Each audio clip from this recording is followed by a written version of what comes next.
अस्सलामु अलैकुम वरहमतुल्लाहि वबरकातुहू। दोस्तों, आज की इस वीडियो में हम सुहेल अजीमाबादी के बारे में पढ़ेंगे। तो आइए वीडियो को बिना किसी देर के हुए शुरू करते हैं। तो दोस्तों, देख सकते हो कि आज का जो टॉपिक है वो है सुहेल अजीमाबादी। हम सुहेल अजीमाबादी के बारे में देखेंगे और उनके बारे में जितना कुछ भी एग्जाम के पॉइंट ऑफ व्यू से इंपॉर्टेंट है दोस्तों, उन सारी चीजों को हम इस वीडियो में कवर करने की कोशिश करेंगे। तो आइए दोस्तों, देखते हैं कि सुहेल अजीमाबादी का असल नाम क्या है। तो सुहेल अजीमाबादी का असल नाम है दोस्तों सैयद मुजीबुर रहमान। यानी सुहेल अजीमाबादी का असल नाम सैयद मुजीबुर रहमान है ना। उनके बाद दोस्तों देखते हैं तखल्लुस। यानी सैयद मुजीबुर रहमान साहब का जो तखल्लुस है, तखल्लुस किसे कहते हैं दोस्तों? तखल्लुस टाइटल को बोलते हैं। किसको बोलते हैं? टाइटल को बोलते हैं। तो कहने का मतलब यह है कि सैयद मुजीबुर रहमान साहब का जो तखल्लुस है, जो टाइटल है, वो क्या है? तो वो सुहेल है ना। वो सुहेल और सुहेल अजीमाबादी है ना। उसके बाद दोस्तों इनकी जो पैदाइश है, ये पैदा कब हुए थे? तो इनकी पैदाइश 1911 में हुई थी पटना में। कहा? पटना में। यानी 1911 में पटना में इनका जन्म हुआ था, ये पैदा हुए थे है ना। उसके बाद आता है दोस्तों आबाई वतन। इनका आबाई वतन कहाँ था? इनके अब्बू के घर कहाँ, इनका अब्बू का या इनका दादी का घर कहाँ पे था? तो इनका अब्बू का घर था शाहपुर भदोल। शाहपुर भदोल पटना। यानी पटना में एक बस्ती है जिसका नाम है शाहपुर भदोल, यही इसकी आबाई वतन है। यानी सुहेल अजीमाबादी का आबाई वतन शाहपुर भदोल है ना। उसके बाद आता है दोस्तों जमींदार खानदान से ताल्लुक रखते थे। यानी सुहेल अजीमाबादी का जो खानदान था वो जमींदाराना खानदान था। उनका जो उनके जो बाप दादा के जो उनके जो खानदान के लोग थे, उनके जो बाप दादा थे दोस्तों, वो जमींदार लोग थे। उनके अंदर उनके पास बहुत ज्यादा जमीन थी है ना। तो वो जमींदार खानदान से ताल्लुक रखते थे। सुहेल अजीमाबादी जमींदार खानदान से ताल्लुक रखते थे। उसके बाद आता है दोस्तों तालीम और तरबियत। यानी सुहेल अजीमाबादी की पढ़ाई लिखाई कैसे हुई, अब हम उसको देखते हैं। तो तालीम और तरबियत दोस्तों ननिहाल में हुई है ना। यानी इनकी जो इब्तिदाई तालीम है दोस्तों वो कहाँ पे हुई? वो ननिहाल में हुई। क्यों? क्योंकि बचपन में वालदा का इंतकाल हो गया था। जब सुहेल अजीमाबादी 1 साल का था, जब सुहेल अजीमाबादी 1 साल का बच्चा था, तो उनकी अम्मा का इंतकाल हो गया था, उनकी वालदा का इंतकाल हो गया था। उसके बाद उनके ननिहाल वालों ने उनको पाला पोसा है ना। वो ननिहाल में रहे और इब्तिदाई तालीम भी उन्होंने अपने ननिहाल में ही हासिल की, वहां के एक मुअल्लिम से हासिल की है ना। उसके बाद दोस्तों हम देखते हैं इनका वफात। यानी सुहेल अजीमाबादी का इंतकाल कब हुआ? तो सुहेल अजीमाबादी का इंतकाल दोस्तों 1980 में हुआ। कब हुआ? 1980 में। पैदा हुए थे 1911 में पटना में और इनकी वफात हुई 1980 में। तो दोस्तों ये है सुहेल अजीमाबादी की पैदाइश के बारे में, उनकी तालीम, उनके आबाई वतन के बारे में और उनकी तालीम और तरबियत के बारे में। अब इसके बाद हम देखते हैं अदबी खिदमात है ना। अदबी खिदमात यानी सुहेल अजीमाबादी ने उर्दू में इन्होंने क्या क्या किया है ना, उर्दू के लिए इन्होंने किस तरह के काम किए, अब हम देखते हैं। तो दोस्तों सुहेल अजीमाबादी ने बहुत सारे अफसाना लिखा। कितना? बहुत सारे इन्होंने अफसाना लिखा है ना। तो उनके जो उनका जो अफसानवी मजमुआ है दोस्तों, उनका जो अफसाना है वो अफसाना बहुत सारा इन्होंने अफसाना लिखा। उनमें से कुछ अफसाना इनका जो है दोस्तों बहुत ही फेमस है, बहुत ही मशहूर है। तो उन अफसानों का नाम कुछ इस तरह से है।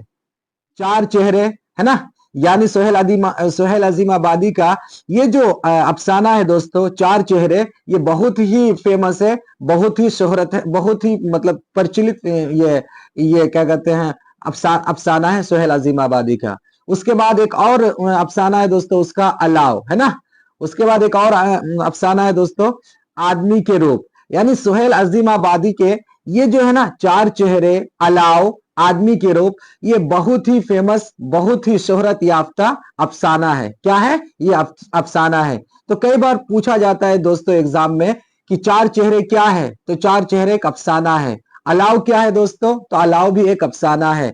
आदमी के रूप ये क्या है दोस्तों, ये भी एक मतलब अफसाना है। और इन अफसानों को किसने लिखा है, तो सुहेल अजीमाबादी ने लिखा है ना। इन्होंने दोस्तों इन्होंने बहुत सारी अफसाना लिखा। उन अफसानों की तादाद अगर आप देखेंगे तो तकरीबन 125 तक पहुंचती है इनके अफसाना। यानी इन्होंने बहुत सारे अफसाने लिखे और उन सब अफसानों को अगर जोड़ा जाए दोस्तों तो उसकी जो संख्या है 125 तक पहुंचती है ना। तो ये एक मतलब एक छोटी सी जानकारी थी इनके अफसानों के बारे में। उसके बाद देखते हैं आगे दोस्तों क्या है, नॉवेल। क्या है, नॉवेल। इन्होंने दोस्तों अफसाना के अलावा एक नॉवेल भी लिखा। क्या लिखा, एक नॉवेल भी लिखा।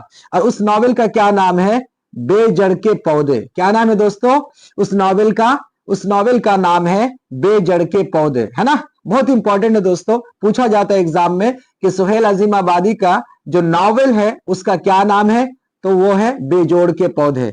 या इस तरह क्वेश्चन को इस तरह भी घुमा के पूछा जा सकता है, बेजोड़ के पौधे सुहेल अजीमाबादी का क्या है, अफसाना है, नॉवेल है, मजमून है या शायरी है। तो ये जो है ना बेजोड़ के पौधे सुहेल अजीमाबादी का दोस्तों एक नॉवेल है। क्या है, एक नॉवेल है। उसके बाद आगे देखते हैं दोस्तों मुलाजिमत, यानी सुहेल अजीमाबादी ने किस तरह की नौकरी की, है ना। सुहेल अजीमाबादी ने किस तरह की नौकरी की या वो कौन सी नौकरी करते थे। तो देखते हैं दोस्तों कि ऑल इंडिया रेडियो से जुड़े रहे। यानी Suhail Azimabadi All India Radio में नौकरी करते थे, है ना। Suhail Azimabadi All India Radio में नौकरी करते थे। तो पूछा जा सकता है कि मुलाजमत क्या करते थे वो, तो वो ऑल इंडिया रेडियो से जुड़े हुए थे, यानी वो ऑल इंडिया रेडियो में काम कर रहे थे। वो वही उनकी नौकरी थी, वही उनका पेशा था, है ना। उसके बाद आगे देखते हैं दोस्तों सहाफत। तो दोस्तों इन्होंने बहुत सारे सहाफत का काम किया, पत्रकारिता का भी काम किया। इन्होंने उर्दू को परवान चढ़ाने के लिए, उर्दू की तरक्की के लिए इन्होंने बहुत सारे काम किए, है ना। उसके लिए इन्होंने क्या किया, रोजनामा, है ना, एक अखबार निकाला रोजनामा जिसका नाम था साथी। यानी हर रोज मतलब रोजनामा का मतलब ये जो साथी था दोस्तों, ये साथी एक अखबार का नाम था और ये अखबार डेली इनका निकलता था, है ना। डेली इनका एक अखबार निकलता था साथी के नाम से, है ना। उसके बाद उसके बाद आगे देखते हैं दोस्तों, और माहाना तहजीब इजरा किया।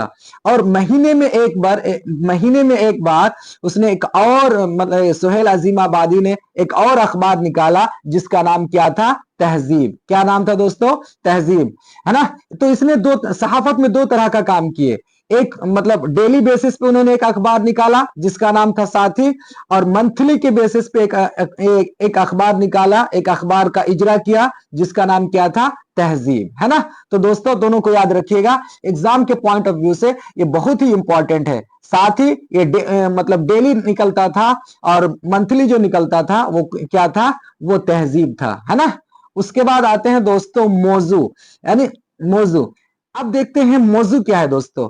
तो कहने का मतलब यह है कि सुहेल अजीमाबादी के जो अफसाने होते थे उन अफसानों में सुहेल अजीमाबादी किस तरह की बातें करते थे, है ना। तो वही है मौजू। मौजू का मतलब यह है कि सुहेल अजीमाबादी के जो भी अफसाने हुआ करते थे दोस्तों, उन अफसानों में उनका मतलब ज्यादातर किस तरह की वो बातें करते थे, है ना। उनकी बातें ज्यादातर किस टॉपिक पे रहती थी, उसी को हम देखेंगे, उसी को कहते हैं मौजू। तो आइए देखते हैं कि उनके अफसाने ज्यादातर मजदूरों, किसानों के मसाइल और समाजी नाइंसाफियों के बारे में है। कहने का मतलब यह है कि इनके अफसानों में जो है ना, ये जो जितने भी अफसाना लिखा उन अफसानों में ज्यादातर किसके बारे में इन्होंने बात किया, तो इनके अफसानों में ज्यादातर इन्होंने मजदूरों के बारे में बात किया, किसानों के मसाइल के बारे में इन्होंने बात किया, और समाज के अंदर जो नाइंसाफियां हो रही थी, है ना, उन चीजों के बारे में इन्होंने अपने अफसाने के अंदर बात किया, है ना। तो यही इनका मौजू हुआ, मतलब अफसाने का मौजू है ना दोस्तों। तो कहने का मतलब यह है कि सुहेल अजीमाबादी का जो भी अफसाना है उनका मौजू यही सब हुआ करता है कि वो मजदूरों के अपने अफसाने में वो मजदूरों के बारे में बात करते हैं, किसानों के मसाइल के बारे में बात करते हैं, और समाज के अंदर जो भी नाइंसाफी होती है उन नाइंसाफियों के बारे में सुहेल अजीमाबादी अपने अफसाने के अंदर बात करते हैं। तो दोस्तों ये सुहेल अजीमाबादी के बारे में है ना। सारी जानकारी आपके 10th क्लास के एग्जाम के हिसाब से था और इससे बाहर आपसे कुछ भी नहीं पूछा जाएगा। कि आई होप कि आपको ये वीडियो अच्छा लगा। अगर आपको ये वीडियो अच्छा लगा तो मेरे चैनल को सब्सक्राइब कीजिए, मेरे काम को सपोर्ट कीजिए और अपने दोस्तों तक मेरे काम को पहुंचाइए। तब तक के लिए थैंक यू। मिलते हैं अगले वीडियो में।